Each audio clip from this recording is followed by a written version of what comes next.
제가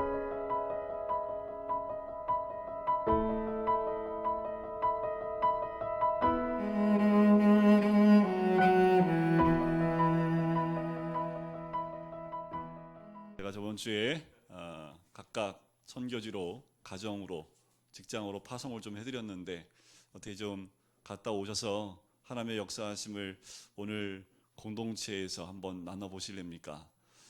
나누실 때는 확신과 기쁨이 있으셔야 합니다. 어떻게 해요? 오늘 사도 바울과 바나바가 돌아와서 안디옥 교회에 와서 축제가 벌어지지요. 어떻게 하나님께서 역사하셨는지, 또 그 삶을 통해서 또 말씀을 선포하는 것 가운데 역사하셨던 하나님의 은혜를 나눕니다. 축제가 벌어진 거지요. 기쁨의 소식이 나눠지고 이방인들에게도 복음이 나눠진 것에 대한 놀라운 은혜를 함께 나누었습니다. 그런데 여러분들 이거 아십니까? 하나님의 은혜가 충만한 곳에 모두 역사할까요? 어둠의 영도 역사합니다. 여러분들 꼭 이 논리는 꼭 알고 계시는 게 좋아요. 오늘 너무 은혜를 충만하게 받았어요. 그러면 뭐가 준비되어 있을까요? 네, 돌뿌리가 하나 딱 준비되어 있습니다. 돌뿌리가 뭔지는 몰라요. 그런데 그 돌뿌리는 제 눈에 안 보여요. 여러분들도 안 보여요. 넘어지고 나면 보입니다. 그래서 늘 깨어있지 않으면 돌뿌리에 넘어져 있는 우리의 모습을 발견하고 또 하나님 앞에 무릎 꿇는 우리의 모습이 될 수밖에 없는 거지요. 하나님의 역사가 충만하고 은혜가 충만할 때 그 반대의 역사는 반드시 있게 되어져 있습니다. 오늘 본문이 그와 같은 모습이에요. 하나님의 역사가 있었는데 그 역사에 대해서 찬물을 끼얹는 일들이 일어나기 시작을 합니다. 그것은 오늘 1절 말씀에 나오지요. 어떤 사람이 유대로부터 내려와서 형제들을 가르치는데 어떻게 가르칩니까? 모세의 율법대로, 법대로 할례를 받지 않으면 뭘 못 받는다고요? 구원을 받지 못한다고요. 이게 무슨 말이에요 갑자기? 이 안디옥 교회에 하나님의 역사와 이방인들이 돌아온 놀라운 은혜에 감격이 넘쳐 있는데 갑자기 찬물을 확 끼얹습니다. 모르는 구원을 못 받는다라는 거예요. 믿음만으로 안 된다라는 겁니다. 뭐가 있어야 된다라는 거예요? 율법대로 또 할례를 받지 않으면 구원이 없다라는 거예요. 하나님의 은혜가 있는 곳에는 이렇듯 그 은혜를 떨어뜨리게 하는 아주 사소한 일들이 우리 주변에 일어나게 있습니다. 돌뿌리가 크면 걸려 넘어져요, 안 넘어져요? 돌뿌리 큰 거에 걸려 넘어지는 거는 둘 중에 하나입니다. 옆을 보고 갔다든가 아니면 심한 난시든가 앞을 잘 못 보는 거지요. 그런데 돌뿌리가 크면 돌아가게 돼 있습니다. 그런데 잘 돌뿌리에 넘어지는 이유가 뭘까요? 안 보여요. 잘 조금 튀어나와 있거든요. 그런데 그런 것들이 하나님의 역사를 방해하는 것을 보게 됩니다. 성령의 역사와 교회 부흥이 있을 때 정말 큰 사건이 벌어지면요, 교회는 더 하나님의 은혜 가운데 모이게 되어져 있습니다. 그런데 오히려 아주 작고 사소하고 중요하지 않은 문제들이 우리로 하여금 넘어지게 하고 방해를 한다라는 겁니다. 이들이 뭐라고 얘기하냐면 구원받는 것도 좋고 성령 받는 것도 좋고 예수 받는 것도 좋은데 거기에 한 가지 더 필요한 게 할례다. 이 할례를 빼먹으면 구원이 없다라고 말하는 거지요. 완전한 구원은 할례로 마침표를 찍어야 된다라고 이야기를 해요. 사람들이 이 말을 듣고 혼란스럽기 시작을 합니다. 자, 이 할례는 유대인을 유대인답게 만드는 것 가운데 하나입니다. 그러니까 유대인들이 이건 생명처럼 지키는 거예요. 지금 이방인들이 예수님을 믿고 하나님 백성 됐다는 그 소식을 듣고 별로 달갑지가 않아요. 근데 어차피 이들도 예수를 믿기 때문에 그렇다면 할례를 받지 않으면 안 된다라고 못을 박아버린 거지요. 이것이 진짜 하나님 백성의 표징이기 때문이다라고 이야기를 합니다. 그들이 왜 할례를 꼭 받아야 한다고 이렇게 주장하게 되었을까? 창세기로 건너가 봐야 돼요. 창세기 17장에 보면 이 할례가 처음 시작을 합니다. 할례를 누가 만들어 주셨을까요? 하나님이요. 이것은 언약의 상징이었고요. 언약을 사람의 살에다가 표시한 것이었습니다. 자, 이 사람의 살에다가 이것을 표시하는 할례를 통해서 하나님은 이렇게 말씀하시는 거예요. 너는 내 백성이고 내가 너를 보호해 주겠고 너와 나는 언약을 맺었고 이 언약은 절대 변하지 않을 것이다. 너는 내 백성이고 너는 나를 의지하며 살아야 된다라는 언약을 하나님이 우리에게 이 인간의 몸에 살에다가 표시를 남긴 겁니다. 할례를 받은 사람의 입장은 이런 거지요. 이제는 내 능력과 내 의지로 살아가지 않고 하나님을 전적으로 의존하며 살겠습니다. 전적으로 하나님만 의뢰하겠습니다. 라는 그 언약을 하나님과 맺은 표시가 이 할례였습니다. 사람의 몸에 이런 표시를 내는 걸 통해서 하나님의 사인을 남긴 거지요. 그래서 뭐 하라고요? 이 사인을 볼 때마다 하나님과 이 할례 받은 사람과의 언약을 기억하라 라는 겁니다. 그러니 하나님 백성된 이 사람들이 그 표시를 볼 때마다 얼마나 큰 자부심이 그리고 확신을 갖게 되겠습니까? 시간이 흘러요. 아브라함의 때가 지나고 모세의 때가 지나면서 사람들이 이 할례를 뭘로 바꿨습니까? 법으로 바꿔버렸습니다. 몸에 할례를 받지 않으면 하나님 백성 아니야. 뭐가 더 중요하게 됐습니까? 표식이 더 중요하게 됐습니다. 원래 할례는 뭐 한 거예요? 하나님과 맺은 언약에 대한 그냥 사인일 뿐인데 사인 더 중요하게 됐고 내용은 사라져버린 거지요. 다시 말씀을 드리면 형식만 남고 내용이 죽어버린 거예요. 우리 기독교의 위기가 뭐냐면 형식만 남게 되는 것이 가장 큰 위기입니다. 하나님의 사랑은 없고 제사만, 예배드리는 형식만, 설교하는 형식만, 교회에 나오는 형식, 그것만 남는 것, 이게 가장 큰 위기입니다. 하나님 앞에 무슨 죄를 짓든 간에 형식만 잘 지키면 좋은 신앙이다 라고 평가를 듣는 것, 이것이 우리를 속여버리기 때문에 그렇습니다. 하나님은 이 형식을 볼까요? 아니면 우리의 마음을 볼까요? 우린 다 알아요. 하나님은 우리의 겉보다 속을 더 중요하게 생각한다는 것 압니다. 그럼 우리는 속을 더 중요하게 생각할까요? 겉을 더 중요하게 생각할까요? 우리가 속을 볼 수 있으면 속을 중요하게 생각하겠지요. 그걸 뭘로 평가를 합니까? 드러나는 형식을 통해서 평가를 받기 때문에 우리 사람은 거의 눈에 보이는 형식에 치중되는 경우가 많고 그것으로 평가하는 경우가 굉장히 많습니다. 저도 올해 일독에 대한 걸 평가를 하잖아요. 일독을 한 것에 대해서 평가를 해드리고 선물을 드리지요. 일독한 과정이 저한테 더 중요합니다. 그래서 일독을 하라고 권유를 해드리는데 제가 뭐 이렇게 상품을 드렸더니 이런 거죠. 집에 갔더니 그 상품이 하나씩 놓여 있는 거예요. 전 작년에는 뭐 드렸어요? 텀블러 드렸는데 텀블러 딱 모셔놓고, 올해도 선물 하나 딱 모셔놓고 받지. 이건 형식이지요.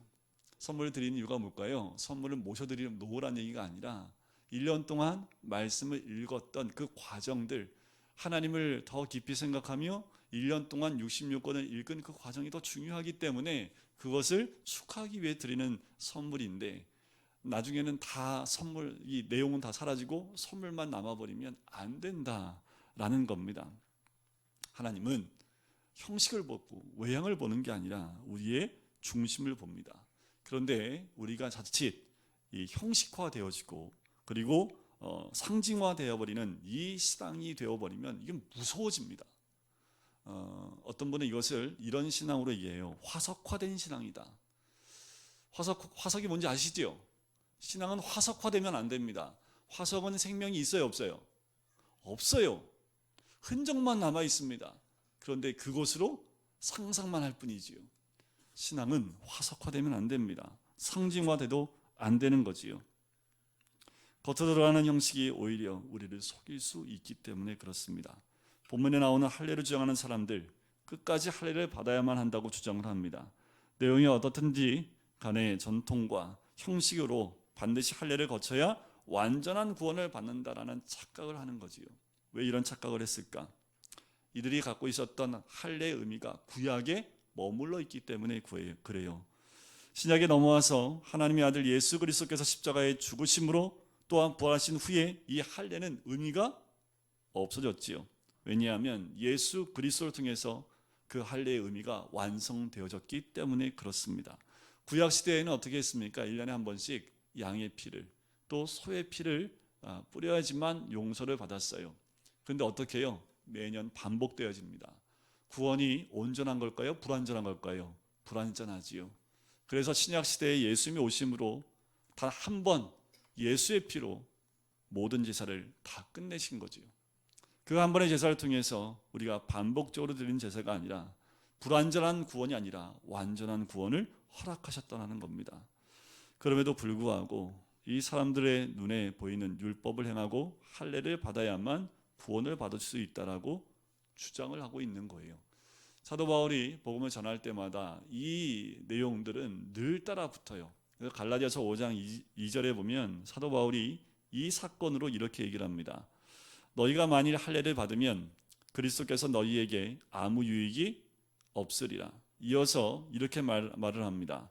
내가 할례를 받는 각 사람에게 다시 증언하노니 그는 율법 전체를 행할 의무를 가진 자라. 할례를 통해서 구원을 받는다라고 생각하고 할례를 받는다면 너희들은 율법을 다 온전히 지켜야 된다라는 거지요. 율법 안에서 의롭다함을 얻으려 하는 너희는 그리스도에서 끊어지고 은혜에서 떨어진 자로다. 율법으로 구원을 받겠다라고 생각하는 너희는 이제 주님과 예수님과 아무 관계가 없다라는 거예요. 그리고 그 은혜에서 떨어진 자라는 거지요. 그 말은 뭐예요? 구원은 은혜입니다. 선물이지요. 그런데 내 노력으로 구원을 완성하려고 하니 너희는 율법을 온전히 지켜야 된다라고 이야기하는 겁니다. 이런 거지요. 우리 애들 이제 밑에 있는 애들이 있는데 애들한테 선물을 주면 애들이 선물 받을 때 어떨까요? 왜 주지? 선물 주는 이유가 뭘까? 이럴 거야? 아니면 받고 기뻐갖고 막 뛰어다니면서 야 선물 받았다고 뛰어나갈까요? 좋아하지요, 그죠? 근데 제가 여러분들한테 갑자기 전화가 걸려서 잠깐 오시지요 하고 제가 선물을 툭 드리면 여러분들이 기쁘게 받으시겠어요? 아니면 저를 째려보시겠어요? 나에게 선물을 주는 이유가 뭐지? 이게 이제 머릿속에 돌아가지요. 왜 목사님이 갑자기 나한테 선물을 주는 걸까? 내년도에 뭘 중책을 맡기려고 포석 가는 거 아니야? 하면서 여러 가지 생각이 막 복잡해지면서 결국 물어볼까요? 목사님, 의도가 뭡니까? 예수님이 우리한테 무슨 신앙 가지라고 그래요? 어린아이 같은 신앙 가지래요? 어른 같은 신앙 가지래요? 우리 예수님이 어린아이 같은 믿음, 그것을 강조한 이유가 여기 있어요. 구원은요, 믿음으로 받는 거지요. 하나님의 선물이지요. 하나님이 무엇을 생각하고 주는 게 아니라 우리에게 조건 없이 주신 선물입니다. 그런데 우리는 거기다가 우리가 무엇을 행해야지만 된다라고 생각하는 그런 오류를 범한다라는 거지요. 사단이요, 이렇게 큰 선물을 받으면 늘 우리에게 물음표를 주고 유혹을 합니다. 우리에게는 율법을 온전히 지킬 수 없는 그런 모습이 우리입니다. 왜요? 우리 죄인이기 때문에 그래요. 우리는 율법을 온전히 지킬 수 없습니다. 사도 바울이 이렇게 고백을 하잖아요. 오라 나는 공고한 사람이로다. 이 사망의 법에서 누가 나를 건져내랴. 이게 우리의 모습입니다. 율법으로 지킴으로 구원을 받는 게 아닙니다. 율법을 온전케 하신 예수 그리스도를 믿음으로 구원을 받게 되는 줄 믿습니다. 하나님은 우리가 얼마나 완벽하냐, 얼마나 실수가 없느냐, 그것을 묻고 계시지 않아요. 너희가 온전히 예수님을 의지하느냐, 네가 정말 예수님 믿느냐, 이것을 말씀하시지 너 오늘 실수했냐 안 했냐 이거 갖고 따지지 않는다라는 겁니다. 예수 그리스도를 믿는 믿음으로 말미암아 하나님의 자녀가 되는 권세를 주셨다라는 거지요. 이게 하나님의 은혜지요. 이처럼 예수 그리스도로 인하여 모든 제사가 끝났고요, 모든 율법이 끝났고요, 모든 할례가 끝나서 우리에게는 완전한 구원이 이루어졌지요.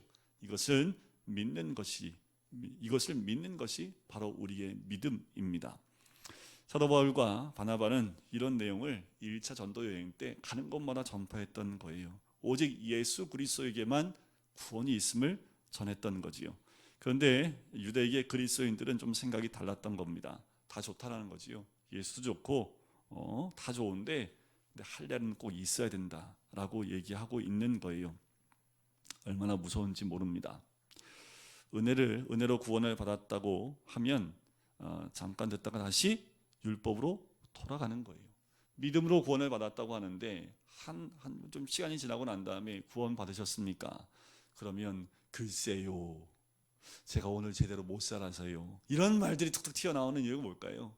그만큼 우리는 구원은 선물로 우리에게 받아졌는데 구원 받았습니까? 하면 네, 예수 그리스도의 은혜로 구원을 받았습니다 라는 믿음의 고백이 아니라 오늘 내가 좀 못 살아서요, 아직도 죄가 남아 있어서요 라는 말들이 툭툭 튀어나온다라는 거지요. 우리는 뭔가 주를 위해서 행해야지만 구원을 받고 완성할 수 있다라는 생각이 나도 모르는 사이에 내 가운데 들어오고 우리 삶 가운데 들어오고 있는 심각한 문제 가운데 있을 수 있다라는 겁니다. 유대에서 온 사람들과 바울과 바나바가 논쟁이 벌어졌습니다. 어떻게 해요? 해결이 안 나요. 그래서 2절에 보면 예루살렘으로 가자라고 얘기를 합니다. 그래서 장로들과 사도들에게 이 부분을 얘기하고 결론을 받자라고 이야기를 하고 함께 예루살렘으로 가기 시작을 합니다. 자, 그런데 이 가는 과정 가운데 굉장히 은혜가 되고 또 감동적인 부분이 3절에 나옵니다. 우리 3절을 한번 같이 읽어볼까요? 3절입니다. 시작. 그들이 교회 전성을 받고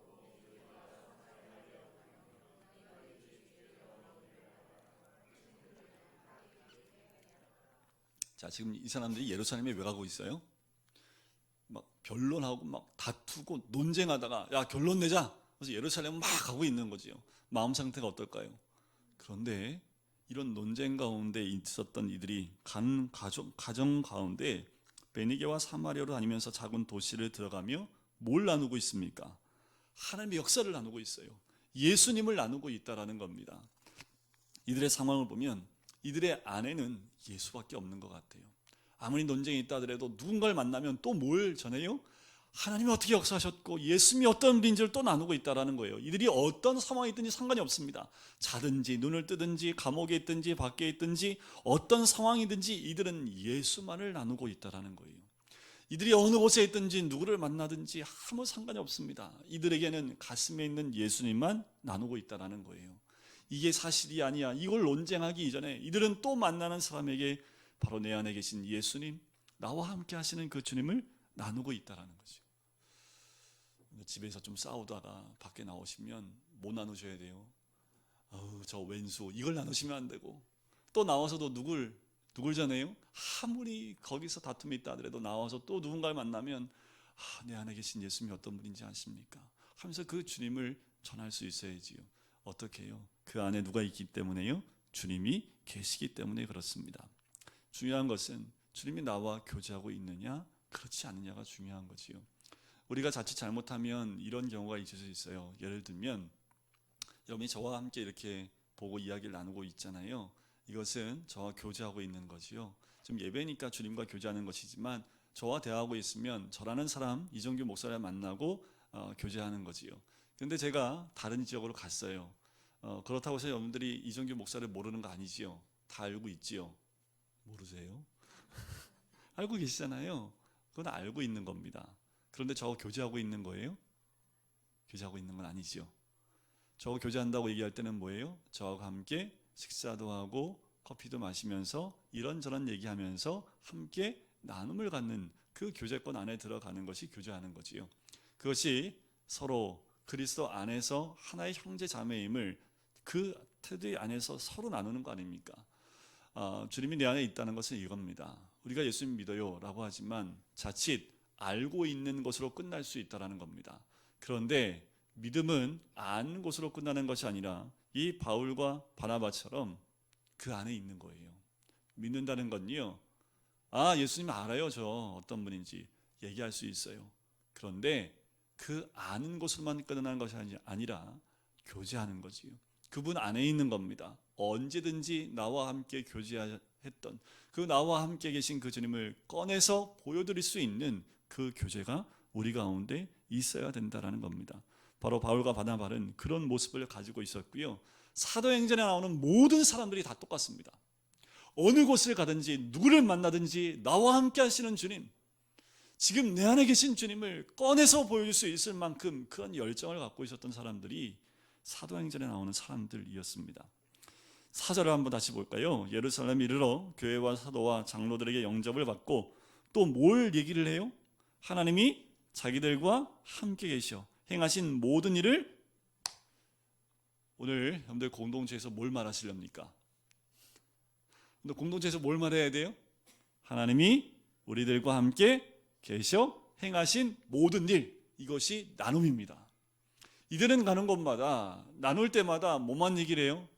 저 인간, 이게 아니라 왜 그런지 모르겠어, 이게 아니라 일주일 동안 내 삶 가운데 역사하셨던 하나님, 우리 가족 가운데 역사하셨던 하나님, 내 직장 가운데 나와 함께 동행하셨던 우리 주님, 그리고 내가 넘어졌을 때 나를 일으켜 세우셨던 하나님의 놀라운 은혜, 이런 것들을 툭툭 말하고 이야기하기 시작을 하는 거지요. 그러면 그 안에는 뭐가 있을까요? 기쁨이 있습니다. 우리 안에 예수님의 이야기가 있었으면 좋겠습니다.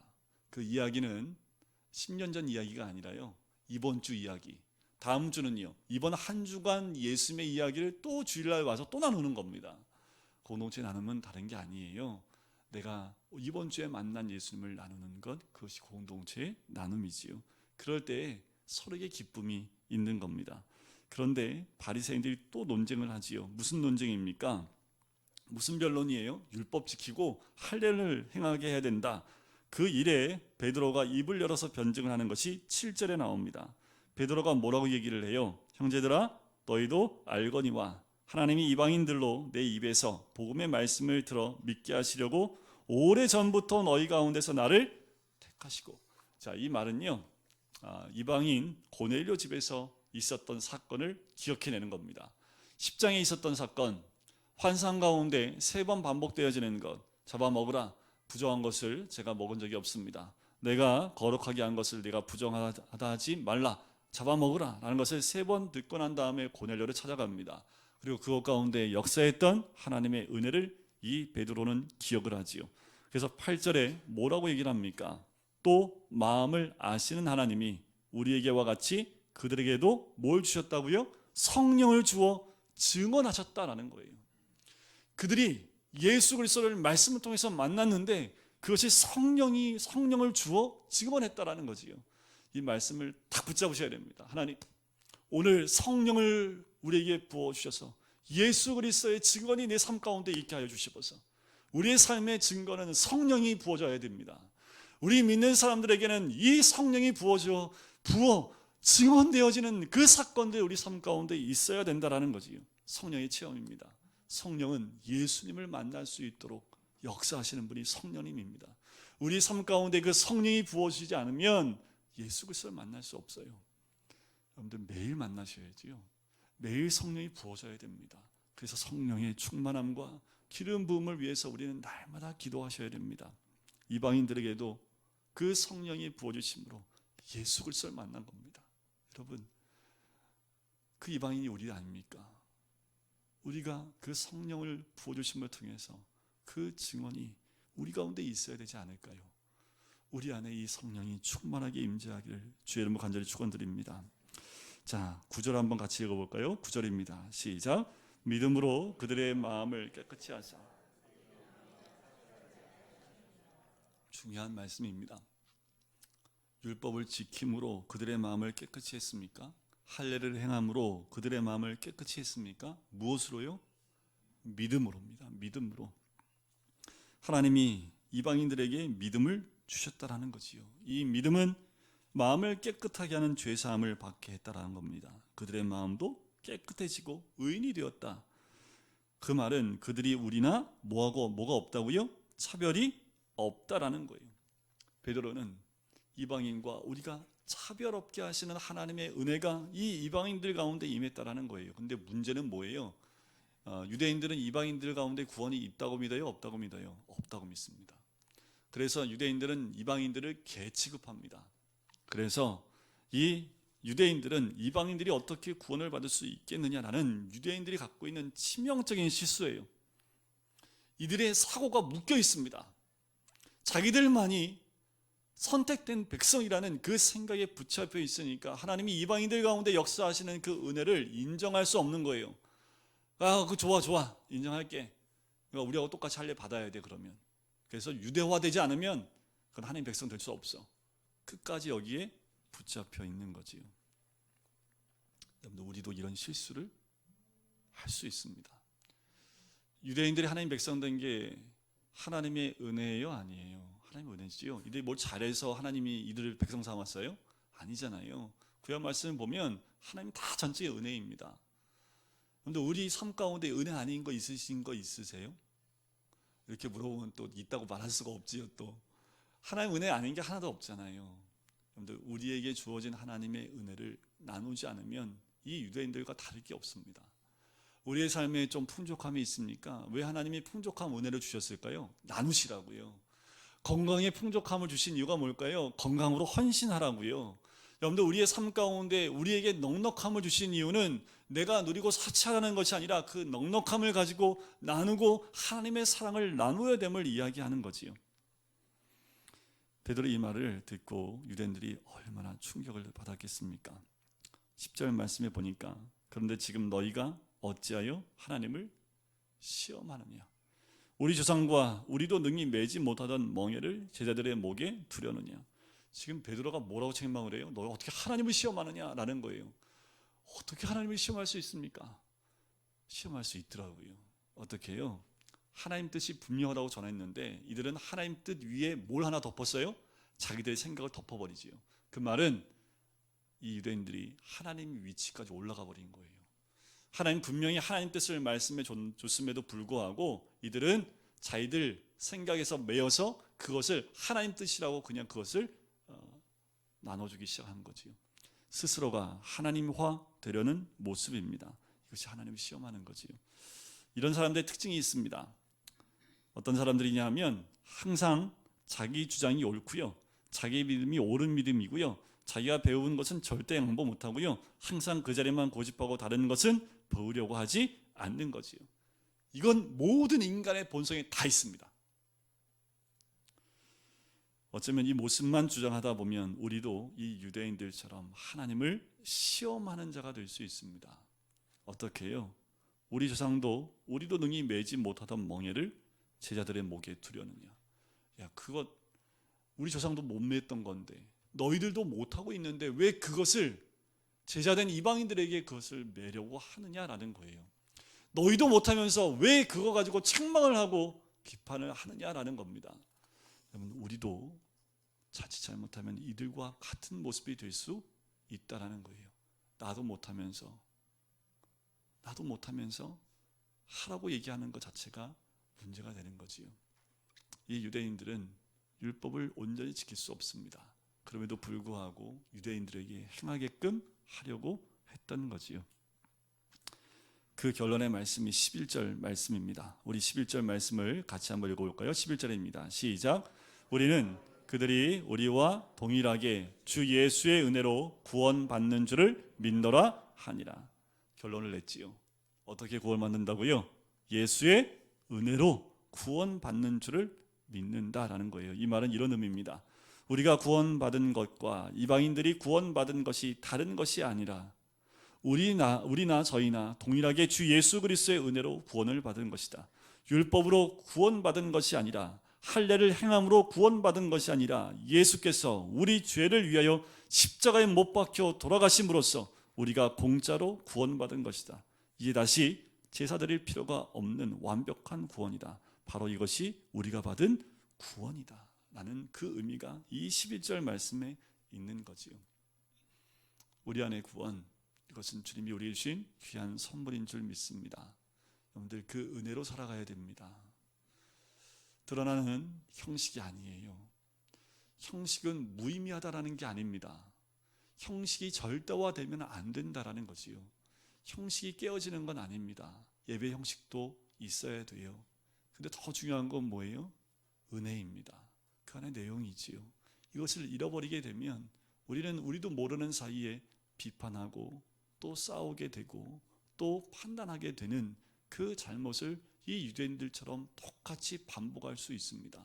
이 모습은 이미 기독교 역사에 다 기록되어져 있는 내용들입니다.